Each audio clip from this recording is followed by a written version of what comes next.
If you've been anywhere near Twitter, I think we still call that X, or Christian book sales, you've been hearing about this book.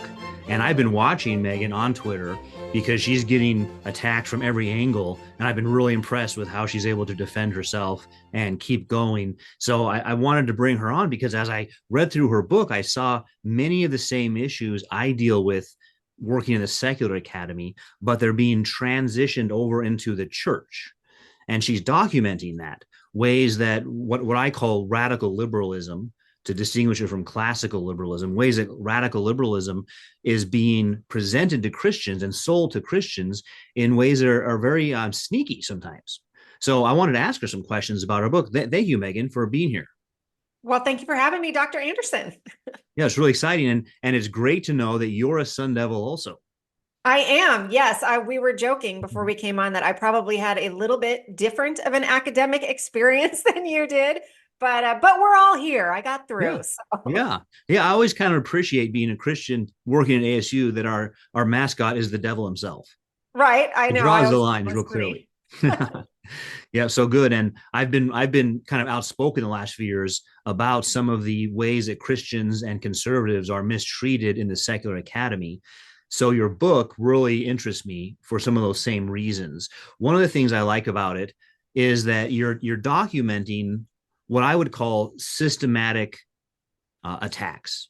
So I Mhm. think what I notice, and there's a question I want to get your thoughts on, is that many times Christians kind of think in pieces, not as systems.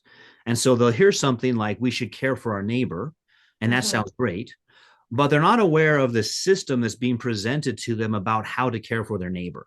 And you document in the introduction ways that the Communist Party specifically packaged itself to liberal Christian denominations in order to infiltrate them. And that might sound like a conspiracy, but what you do is you document it from their own words to show, no, this is what was happening. Right. And I think that's really important to know because part of what, and I drew heavily on the work of Professor Paul Kenger at Grove City.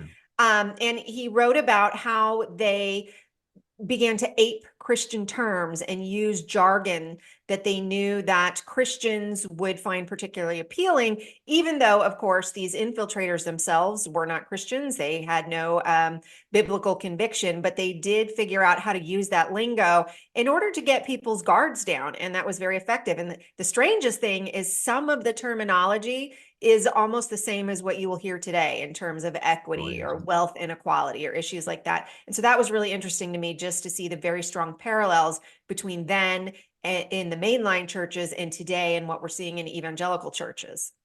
Yeah, it's almost as if it kind of trickled down to the evangelical churches. Whereas when I was younger, the evangelicals would point out how the mainline denominations left the faith and left orthodoxy, so to speak. And that was why they had crumbled. But now you see that same pattern. That's worrisome. Yeah, and that is so fascinating because you see the exact same tactics being used like, well, these are second tier issues. Can we not just agree to disagree on something like what is sound biblical doctrine when it comes to marriage, sexuality, gender?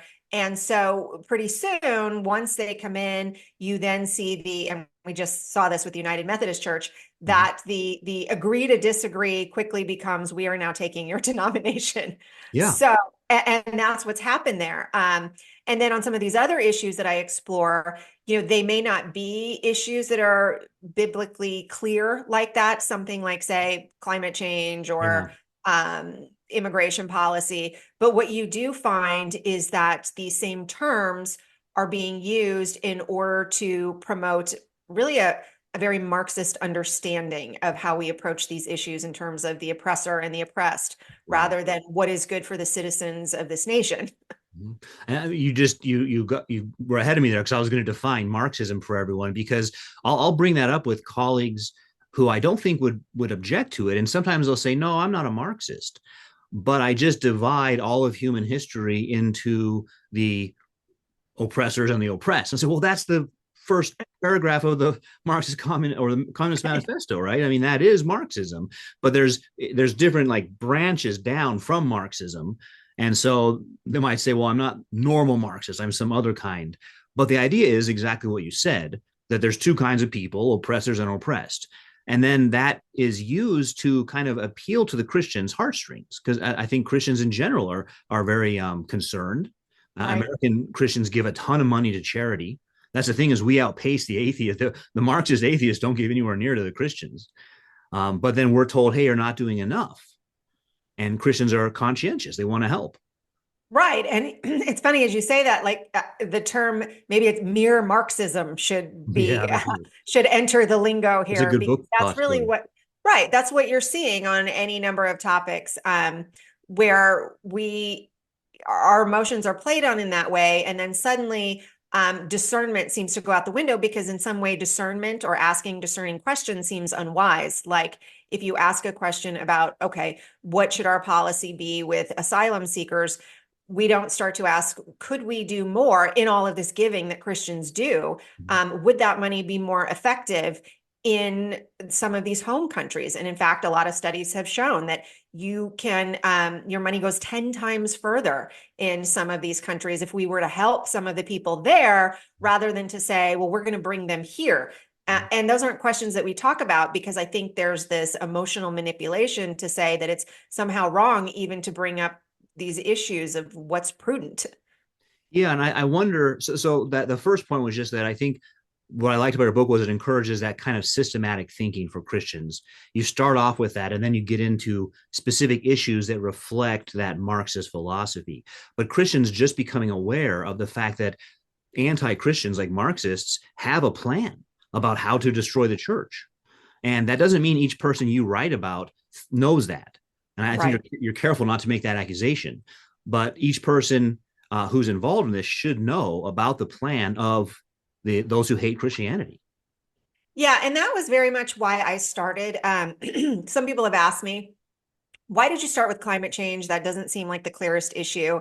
And part of the reason I did it was because there is such a long history of how these left-wing secular foundations and bankrollers have tried to come into the church to influence it, specifically through changing the jargon. So taking something like environmentalism and now calling it creation care, because all the Christians hear that and we go, oh, well, we want to care for We love creation. We want to creation, be, yeah. yeah, we want to be good stewards.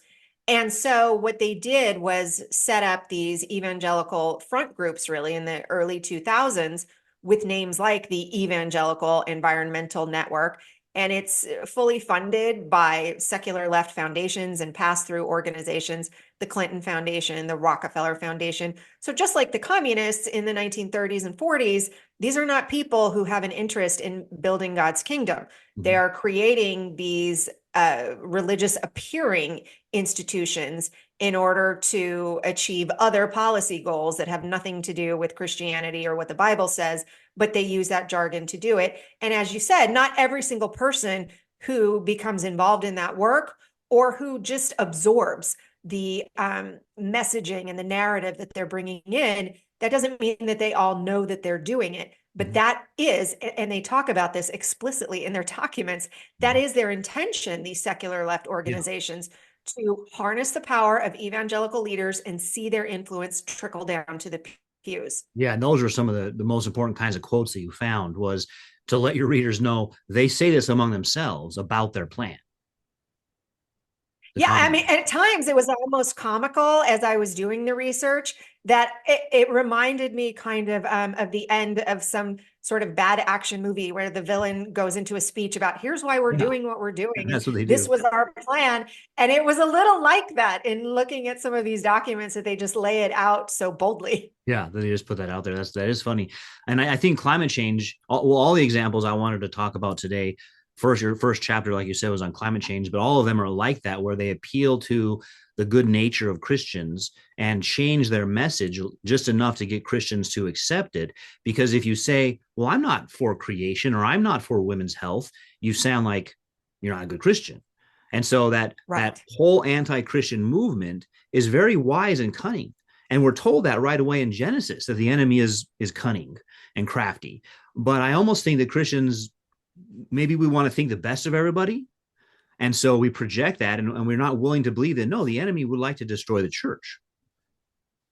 Well, and there's really a balance there, right? Because we are told to be innocent as doves, we're told to be charitable, but we're also told to be wise as serpents. And I feel like we have tipped over into the side that any sort of conflict within the church as these ideologies come in is tagged as being divisive or disrupting unity, when in fact, we're also told to contend for the church. Yeah. So, and to contend for right doctrine. And I feel like we've gotten into this stage that we're just now coming out of, where we let so much fester because there was this unwillingness to look like the contentious one. And now we have, as I hope I demonstrate, really just something of an epidemic problem on all of these issues. And as people are being confronted right now, rather than dealing with it, you're just seeing further attempt to mask what's really happening. Yeah, well, and I noticed something similar about climate change among the secular thinkers I work with, who are either scientists or very pro empirical science, is that the climate change policies, just like you're discussing them as putting in Christian terms, they were put in empirical terms. But what we know now, as we've seen, 20 years after Al Gore's book, is the world hasn't ended, and the predictions they made didn't come true. And the policies they have for changing things, like, hey, let's just use electric cars and never use gas powered engines again, haven't helped and would actually hurt, because electric cars need batteries, and the batteries come from mines that destroy the environment. But it's the same problem then for the scientists, which is they've accepted this premise that this is the correct solution, but that blinds them to looking at their empirical evidence. And in the case of what you're describing, it blinds people to looking at the biblical evidence for what is the Christian belief. Yeah, and that was sort of surprising. One of the episodes that I go through in the climate change chapter is dissecting a video from a popular young apologist that really appeals repeatedly and pretty much exclusively to scientific consensus, with a lack of discernment on how that consensus is created. And that you will know better than others that it can come through threats of professional harm. It can come through certainly not wanting to stand out from the crowd. Yeah. It can come through understanding you have a loss of grants and all of these pressure points being applied. And so when we appeal just to scientific consensus, and boy, did the pandemic teach us this, there's a real lack of solid ground that you're standing on, that it's not just, hey, what is the popular opinion? That must be right.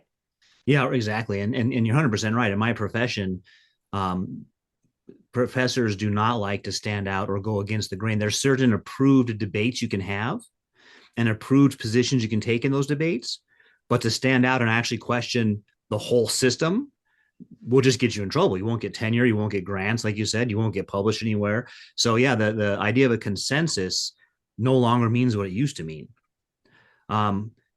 So climate change, chapter 1, and then the second chapter stood out to me also, illegal immigration, because this is one that, again, appeals to loving your neighbor. And I think there'll be passages in Leviticus that are quoted to say, take care of the stranger who lives among you. And it pulls on the Christians, both for loving your neighbor, but also probably our missionary concern to evangelize people. So tell us about that chapter. Well, so very much like the climate change chapter, what you had were evangelical front groups that were created with the backing of secular left funders. So in this case, an organization called the National Immigration Forum, which is a secular foundation, and it is left-leaning, and it was funded, its primary backer in its early years was George Soros, and he has continued to direct funding to that organization. It, in partnership with groups like the National Association of Evangelicals, which represents some 45,000 churches and dozens of denominations, and groups like the Council for Christian Colleges and Universities, represents 185 conservative Christian schools like Biola and Azusa. So they have all partnered with this group that is backed by secular left funders to promote particular immigration policy. And that's part of what I really wanted my book to reveal, is that I think when people hear something like evangelical immigration table, what they imagine is churches ministering to people at the border, maybe spreading the gospel or feeding and clothing needy people who are coming across the border. And I don't think that's something that any Christian would really object to, but that is not what it does. And what it does is it promotes particular immigration policies. To give just one example, they were very vocal against the Remain in Mexico policy. They petitioned President Biden to end that policy. And it was a very reasonable policy. And we can debate that, but I think it was an incredibly reasonable policy that said, if you are coming to the US to seek asylum, you should first seek asylum in some of these countries you're passing through first.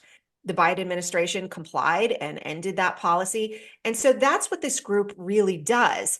And so people hear that and they just hear, well, we have to welcome the stranger. And they don't think about, well, what are the specifics of something like that? Yeah. Because what is wrong with suggesting that if you are making your long way across the Darien Gap from somewhere like China, why should you not seek asylum in some other country? Why must it be the United States? And then beyond that, there's an abuse of scripture that does not look at, okay, if we look at that passage in Leviticus, there are certain assimilation requirements that Leviticus lays down, that we never talk about. Yeah, the person who comes to Israel was going to worship Yahweh. They're not allowed to bring an idol into Israel and set it up. And we know in the history of Israel, when that did happen, it was terrible for Israel because they did end up worshiping foreign gods. So yeah, that's what I've noticed about whether it's the Old Testament passage or the New Testament ones. The New Testament ones tend to be specifically about the church. Feed your poor, care for your orphans and widows, not go into the whole Roman Empire and find every widow you can and who's not even a Christian and care for them. So that's almost always overlooked also. Yeah, and you'll see these distortions of scripture in order to feed this narrative. Things like Jesus was a refugee. Well, Jesus was not a refugee. I mean, if you were going from Rome to Egypt or Bethlehem to Egypt, you're essentially going from one part of the Roman Empire to another. So that is also a distortion. And you will see a lot of things like that. The people who understandably don't have the knowledge and they don't know this background will hear that and go, I don't know, my pastor says I'm to welcome the stranger. And he put out this Bible study that is designed to get our church to back these certain policies. And I mean, I can go really granular here and tell you that these organizations, this Evangelical Immigration Table, what it would do is it would hire mobilizers to do things like create meetings between pastors and lawmakers in order to create the impression among GOP lawmakers that evangelicals uniformly want to back this open borders policy when they don't, as we've seen, not just through polling, but in their reaction to specific policies like the recently defeated Langford bill. So, yeah. Well, and I wonder, with climate change and immigration, I'm going to be a philosopher for a minute. Oh, sure. I wonder if it's Christians not having a good solution to the problem of evil. And what I mean by that is we look at our nation and we have a lot of comforts and a lot of wealth. And because we don't really understand how that works multi-generationally or reasons why that happened, we're easily picked off by the view that that's only due to colonization and oppressing other people. So whatever comforts you have are unfairly gained. And the Christian feels bad about that. And so me and the person immigrating here are both created in the image of God. The only difference is I'm guilty of oppressing people. And so I should, I guess, give my wealth back or share my home. It seems like some kind of reasoning like that is going on.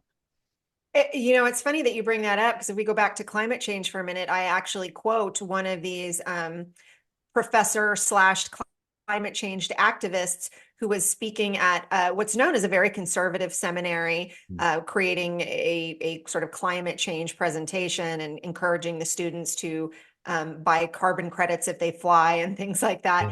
And he specifically said that Americans have an extra duty to buy into these climate change policies because our wealth has made us much greater consumers than the rest of the world. And therefore, we have a responsibility to sign on to policies that are detrimental to our way of life, specifically to show that we recognize that we're oppressing other people through our wealth. Yeah, and I don't think that the Christians have a good alternative narrative. There are wonderful books explaining world history and church history, but because of public school over the last 30 plus years, that's the only narrative they know. about history and how we got what we have. And so they're put in a place where they say, well, everything about my life is unfair to me, and everything about the person immigrating here is unfair for them. And so I should just give up everything I have. And I wonder if that also gets coupled with a false view of self-sacrifice. So the Christian is told, Jesus, let people kill him. So yeah, you should sacrifice yourself, sacrifice your home, sacrifice your country. Yeah, and it's funny because a friend of mine kind of put together a study he's an actual scholar and Greek and Hebrew and pointed out that scripture does differentiate between the kind of person coming to another nation seeking refuge, and that there are sojourners, which is one word, and then there's another word that essentially means squatter. It's somebody who's coming to take advantage of what we might say are entitlements or other programs and don't intend to bless and don't intend to work. And we're at a stage right now where I think you have a lot of Christians who would recoil from even hearing that scripture makes those distinctions. Well, right, yeah, that, and also, but I thought God is love, and God Right. calls us to sacrificial love. And so if you defend yourself or your culture or your country, you're called a bigot, and you're not following the path of love. And that's very hard. Christians hearing that, that's very hard for them.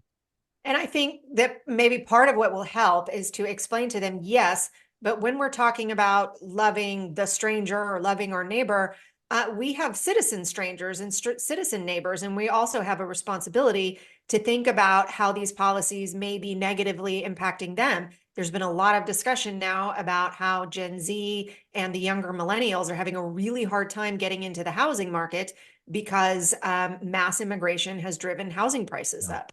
And same thing with the job market. And I think that's something that we have to talk about responsibly, because nations have an obligation to care for their citizens and to enact policies that are good for their citizens. Yeah, exactly. And I think, but I wonder though, what you just said, I said exactly without even thinking about it.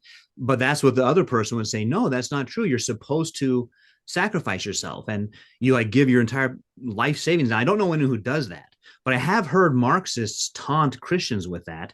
And I've heard pastors say something like that as if they agree. And so I think that that's another part of the strategy was preying on Christians' false view of self-sacrifice and what it means for God to love us. And I Yeah, I like would that. say I would turn to a righteous man leaves an inheritance for his Yeah, children's children. And, that's not just our own individual heritage. I think if we're leaving them a nation that is crumbling, that's on us as well, that we have not behaved righteously to leave them that good inheritance. yeah, exactly. And I think that that's almost like a doctrine of divine providence, which Mm. I don't think Christians are real well versed with. But the idea that God does bless nations, and he also disciplines nations. Paul talks about that in Acts 17 when he speaks to the Greek philosophers at Athens, and the fact that God is the one who rules the nations and determines their boundaries and their histories. And so it's interesting that I don't think Christians really think that way anymore. They just think in terms of they've replaced God's providence with oppressor and oppressed, which is the Marxist Right. category.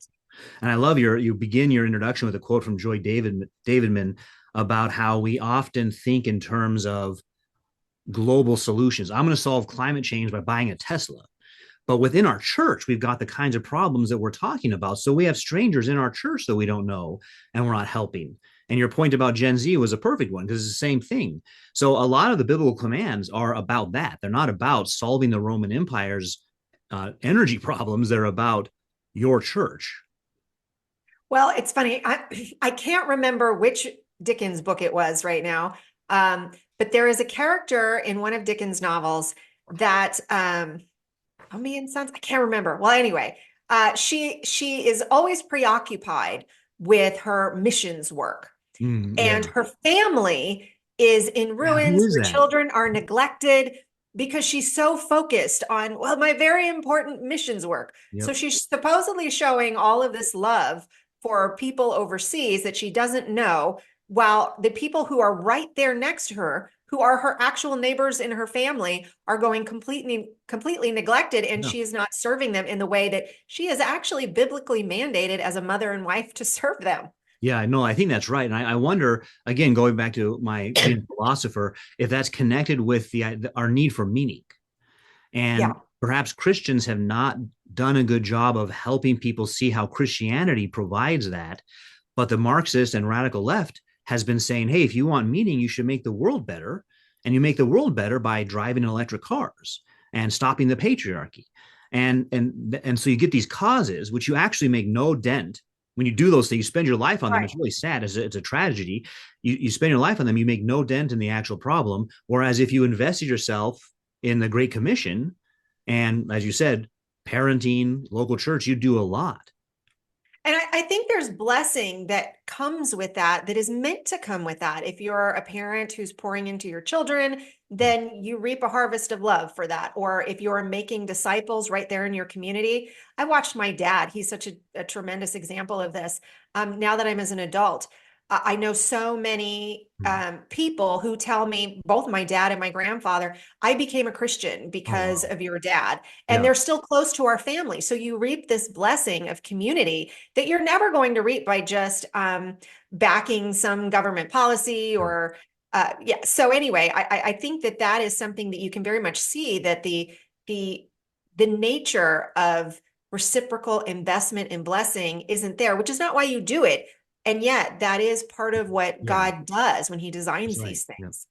Well, I think that's 100% right, that those blessings are attached to it. And the other side is true as well. God's discipline can be attached to being unfaithful. And so the next chapter I was thinking about is chapter 3, hijacking the pro-life movement, because this has been translated now into women's health. Especially, where I work, we don't really talk about pro-choice anymore. They talk about women's health, which is very strategic because it sets it up as if you're on the other side, you're against women having health care and rights, reproductive rights. Yeah. And I saw one of my colleagues post something on social media about how Republicans are hypocrites because they want limited government, but then they want to take away your bodily autonomy. So that's another way they put it, is that women and men too, but in this case, it's women, should have bodily autonomy that the government doesn't get involved in. And so if you put it in terms of healthcare, Christians will be very eager to support that. We're the ones who build churches or hospitals. Well, and I think that part of why the pro-life movement has become ineffective in a lot of ways in making a moral argument is because we have diluted it for that reason. Part of what I explore in this chapter is how stunning it was when the Dobbs decision came down, how quickly so many of these evangelical leaders were to turn to almost chiding the church for being excited. And there was a lot of chat about don't be overexcited. And then also an immediate demand to say, we now need to expand the social safety net. We need to expand welfare entitlements, as if that would be the only way to make restricting abortion morally legitimate, which is insane if you think about it. And, the example I use is it would be like saying it was only morally legitimate to end slavery if you agreed to also give slaves college scholarships when you did it. Otherwise, you shouldn't do it. And that was the reaction that we saw with abortion from so many of these leaders. And that was shocking to me, that their immediate understanding of what had just happened was very progressive in nature and very Marxist in nature, in that, well, what we need to do now, instead of looking to the solution that is the biblical solution of saying, how do we encourage a culture in which men care for and marry the women they've impregnated? It's, how do we expand the social safety net? As if, in other words, the government will do what the man should be doing. Exactly. And that gets back into even me saying what the man should be doing is the patriarchy. Right. Right. Because it's speaking as a man about it's the man's giving a solution. And so, and I noticed that it helps to kind of cut to the actual issue when you use the phrase elective abortion. Because most people, whatever political views, don't think that cosmetic surgery, for example, should be covered by public insurance. And most abortions are elective abortions. And I think that's what people are mostly worried about. But another thing, I would argue that all abortions are elective. So, I mean, ideally, in a crisis situation, you may say, I am not able to save the baby, but I don't think there's ever a reason to go, we are now going to intentionally kill the baby. You may need to remove the baby for the mother's life, but you still shouldn't intentionally kill the baby. Yeah, well, yes, right. So what I meant was this is another one of the strategies where you have 1% or 2% of abortions maybe linked to rape and life of the mother. Right, And then that gets applied to the 98% of them that every Christian should agree you don't kill a baby for elective purposes. right. And so that's used to say, yeah, but what about these other cases, which is such a small number that the Christian gets kind of tripped up and says, yeah, I mean, I guess I don't want to be mean to the mom and I wouldn't want the mom to die. And so it's another way where this very cunning, wily strategy is used on something that's a very clear issue.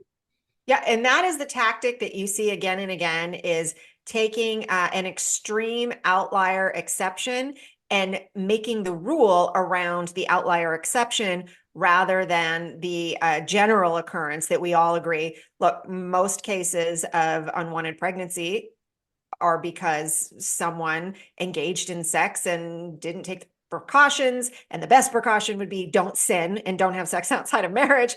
But that is by far the vast, vast, vast majority of these cases. And we don't really want to talk about that. And that's why you go to those heartstring issues. Yeah. And I noticed that what comes up on these is it's one of the tactics you also mentioned is people saying, well, we just want to have a conversation.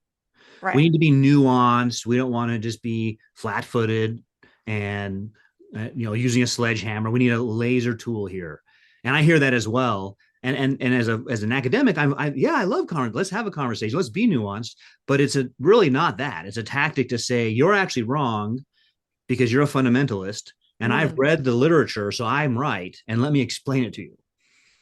Yeah, and as I said, I just sort of tackled this climate change issue as the book came out. I'll tell you, it was not the issue that I thought would Mm-hmm. become the flashpoint controversy, and yet it has turned out to be because I interrogated some of the narratives and some of the promotion of that very thing, this nuanced conversation that we want to have, and yet, as I demonstrated in the book, the presentations that were offered were not nuanced and they weren't actually that interested in having a conversation because once you opened up, you said, okay, you've made your presentation. Now let's converse about it. There was just massive outrage at suggesting how dare you interrogate what I just presented. Yeah. And so that was a little surprising to me that I thought you guys said we could all talk about this and have different point of views. Yeah, kind of saw it progress from Megan got me wrong to she purposely misrepresented me to the book is just filled with factual errors. Right. Is a It's not, progression. by the way. Let me Yeah. just get the headline out of the way. No, it's not. And I think part of that was, and it's interesting to me, is that you had people who have made these presentations for these various issues, whether it is climate change or particular immigration policies or gun control policies. And if you take them at their word and you take them seriously and you go, okay, I just looked at this and I'm now, taking what you presented very seriously and let's talk about it. There was an immediate discomfort that I had acknowledged that, yes, you did take this position and you took it very publicly and you took it in fairly strident tones. So I want to dissect where that's coming from. I want to dissect your logic and the evidence that you're presenting.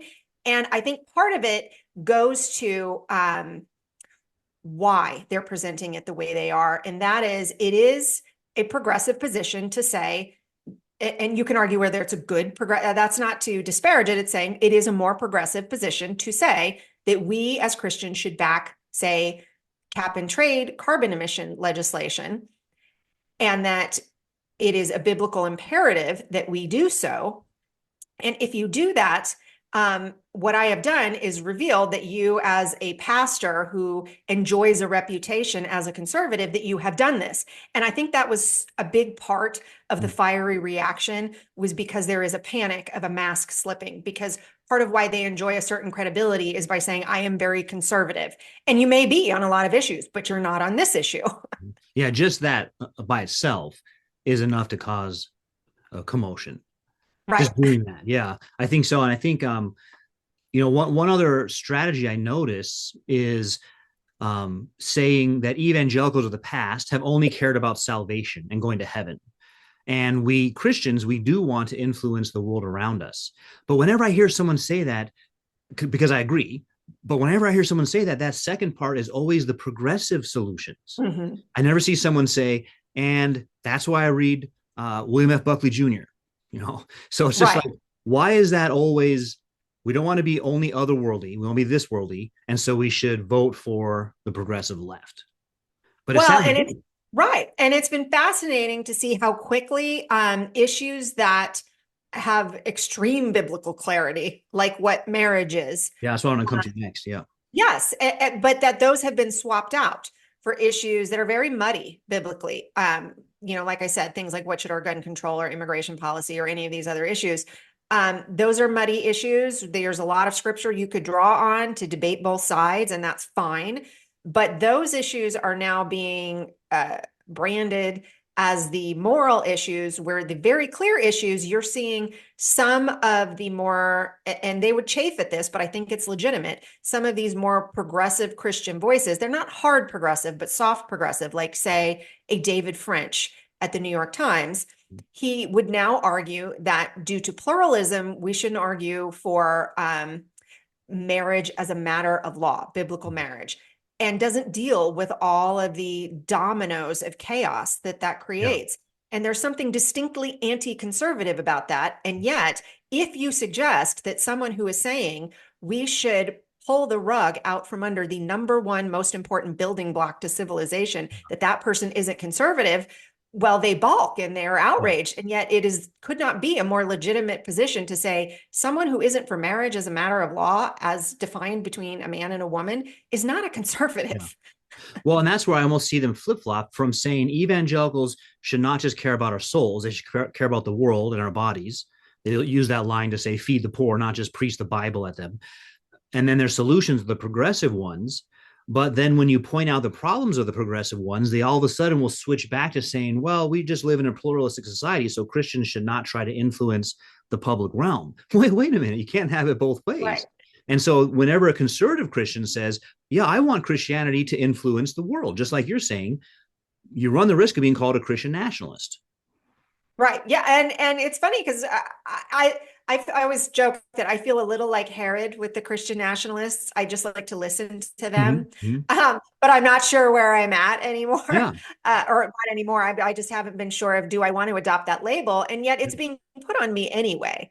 And I Well, and for any recognize that reason, if you're a Christian, you just say, I think that the Ten Commandments are great. Well, you're a Christian nationalist. That's one of my objections to it right. is so it's just used to mean you're not a good person. Right. It means, to me, what it has come to mean is that I, as a Christian, want to influence the public sphere and influence the laws of my nation using the same levers of power, the same constitutional levers of power, free association, electing people who will enact my will, free speech, that all of my secular neighbors do. That is now enough to Yeah. make you a Christian nationalist. Yep. Yeah. And I had one colleague tell me that I want to force the Ten Commandments on people and force them to obey the Ten Commandments. And I said, oh, you mean like don't murder? Should I force people not to murder? I'm like, well, no, that's an okay one. So I went through a number of them and I realized, well, what you mean is anything on the first four. Maybe number seven's iffy Right. too, adultery, but the first four is what you object to, not the Ten Commandments, because law by its very nature forces people to do things like don't murder somebody. It's just that you're an Right. atheist and you don't think God exists. But since I do believe God exists, shouldn't I think the first four are important? Yeah, that is very well stated. And we can say that because God in the New Testament does not force us to worship Mm-hmm. him, we have free will, we have a choice in that, then I'm willing to go, God gave us that free Yep. choice. So I will not force that on my nation. But where we have a very clear understanding that governing authorities are to restrain evil Yeah. in these Yeah. acts, like thou shalt not kill, thou shalt not steal, then of course, every person in Western civilization and really the whole of human history owes something to those 10 commandments. Yeah, that's right. No, I think that's true. And yeah, I agree with you 100%. I actually edited the Cambridge Companion to the First Amendment. So I'm a big First Amendment fan. I think Thomas Jefferson got it right about not compelling people to attend church or you just create hypocrites. But I also think that it's important. I would be okay with a president or a senator saying, I really like church. I go to church every Right, Sunday. right. It's a really great place. Let me tell you why. because that doesn't force anybody to do anything. It just is sharing Christian faith. And I think people think even that much sharing would be Christian nationalism. Which is interesting when you see the sort of overt proselytizing I that you know. get from some of the Muslim members of Congress, for example. Yeah, that. And then I was just thinking you might be going to the LGBTQ movement as well. Yes, very But much. real quick Yes. before that, chapter 6 on critical race prophets, Martin Luther King Jr. lamented the fact that Sundays are the most divided days racially of the week. But what we've seen now, and you share a story about this, is that people in the pews are divided up again into oppressors and oppressed. And that's based on skin color. You don't have to know anything about their past otherwise. Just your skin color tells you which one you are. And then you're taught really to hate each other. Yeah. And, that was maybe one of the most difficult chapters to write in exploring how it was impacting people in the pews, because you really got this sense from so many who, as you said, they don't really understand this stuff. As I was working on the book, critical race theory was really just becoming a hot topic when I was interviewing some of these people. And they did not realize that that was what was coming into their church. And of course, as you said, it's a derivative of the mere Marxism. And so as it was coming into their churches, they, with great sincerity and every desire to be obedient to their church authorities and to do the right thing and to be obedient to Christ, they engaged in what can only be called struggle sessions. So you had Bible studies coming into these churches like Be the Bridge that required white church members to be silent for 6 months and do this racial grievance reading. Or you had a church that I documented that, and it is by no means, there's just an example, it was by no means the only one, instituting racially segregated Bible study groups because their argument was that the minority members of this church, as you said, simply by virtue of their skin color, education, economic background, none of that was taken into account, that they needed their own Bible study, a place where they would feel safe to lament. And so what you had are people in the name of bizarrely racial reconciliation taking a wrecking ball to the notion that there's neither Jew nor Greek. Yeah. Well, that's right. I mean, I think that's really what the image of a wolf in sheep's clothing is, which is you and I have kind of been talking about how the Marxists use positive words. The Christian says, yeah, that's great. And then the Marxist puts their own meaning in it. And that's the sheep's clothing, right? So they come in and they say, hey, we just want to teach everyone to love each other. Well, that sounds good. Let's do that. Okay, well, we'll do it by white people don't talk anymore, right? Right. And it's so bad. So it does two things. One, it destroys harmony. Because try to imagine having natural conversations with people who are sort of being pumped full of the idea that I am an oppressor and I am the oppressed and this person has privilege and I don't.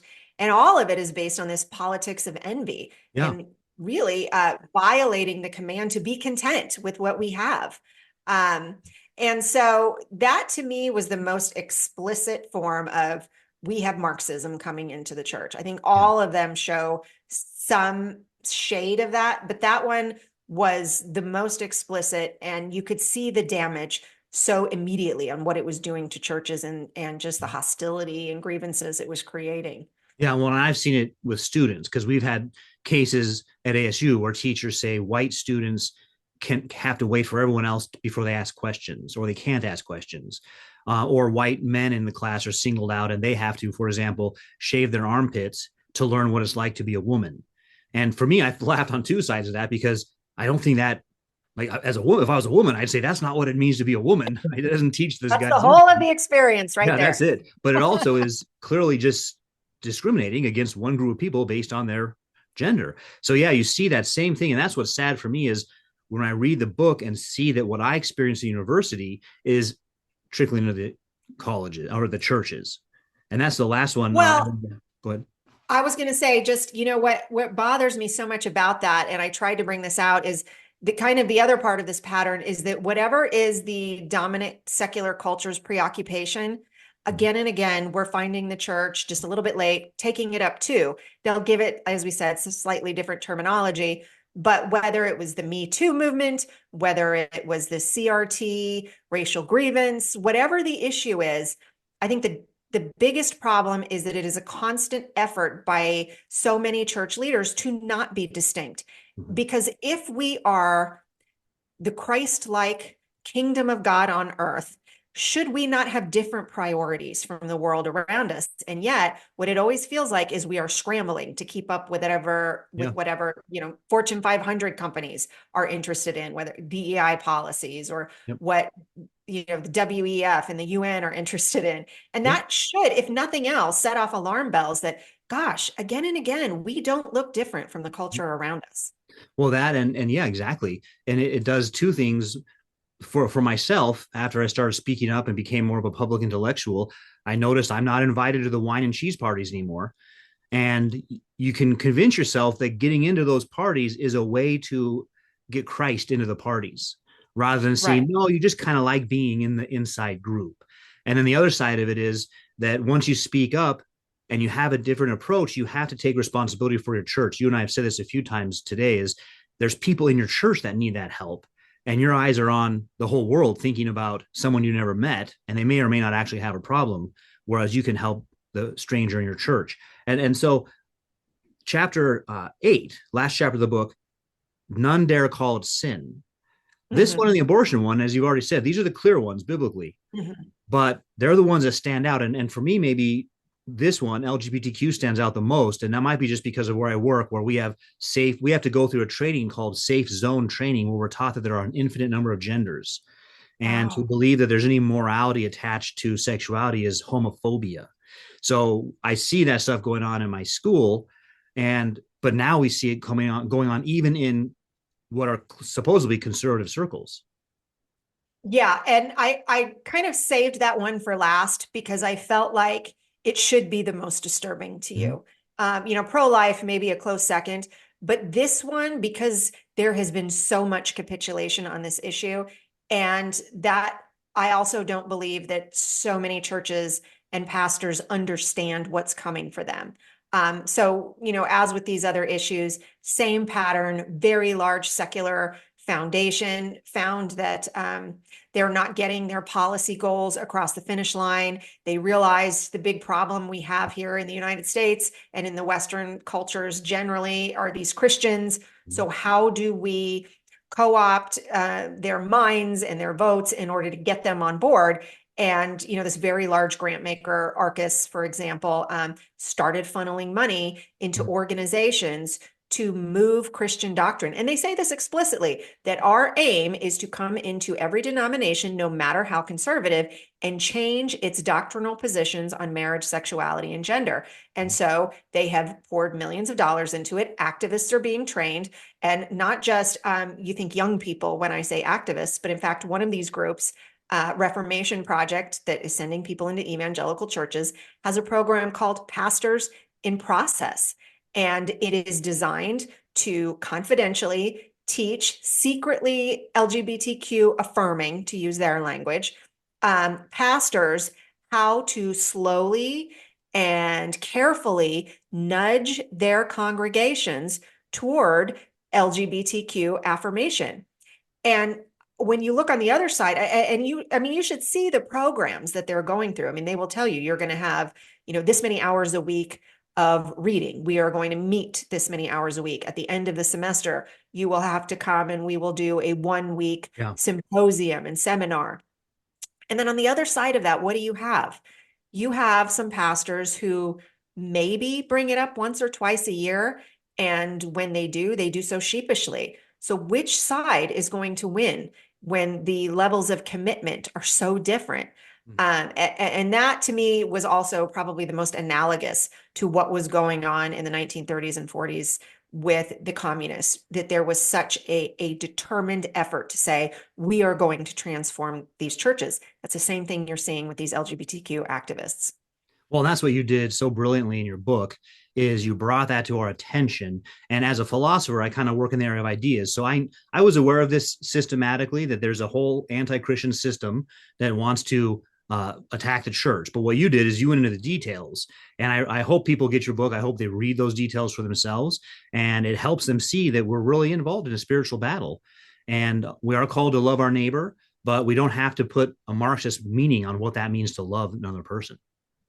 Yeah, absolutely. And yes, we could go right back to the terminology Yeah. discussion with Well, terms because like that's what happens pronoun. with the Yeah, pronoun LGBTQ movement. hospitality. Exactly. The pronoun hospitality, or I go into something called the revoice movement for Yeah. people who aren't familiar with that, which is this idea of a gay Christian identifying with your sin, and really bizarre sort of theology, like questioning, well, how do we bring queer treasure into the future kingdom? Mhm. And all of these things that are, I think you can just say, sort of gross distortions Mhm. of what it means to love someone who Yeah, struggles with that's what it is. same-sex attraction. Yeah, or even get rid of the idea of struggle and just say God is Mhm. love, and He wants you to love yourself, however you find yourself, and love whoever you want to love. And for someone who's not going to look into theology, that sounds appealing. Yeah, and it's funny. I feel like part of the reason maybe some of these guys are not my biggest fans Mhm. is because sometimes I kind of want to cut through all of this, I don't know, self-rationalizations for why we're doing it. Because Mhm. when I see someone say, the Bible whispers about sexual sin, one, that's obviously wrong. I mean, Yeah, anybody with, even a passing interaction with scripture knows that that's wrong. yeah, And it's really hard to look at that and go, you're doing this because you want to be loving. I'm like, I don't know. It yeah. feels like you're doing this because you want to avoid public censure Yeah. or conflict with the culture around you. And it's hard to see it to me any other way. That's a great actually idea to end on is conflict, because I think also Christians have for 40, 50 years been hobbled with this idea that if you're in conflict with someone, you're not loving them. And you're supposed to just be self-sacrificing, so let them walk all over you. And so I know that's something else that people bring up is, why are you critiquing other people? To me, but to you also, I suppose, right? Why are you critiquing other people? Just be loving to them. And any time of any kind of contending for the faith is viewed as you pointed out earlier, divisive.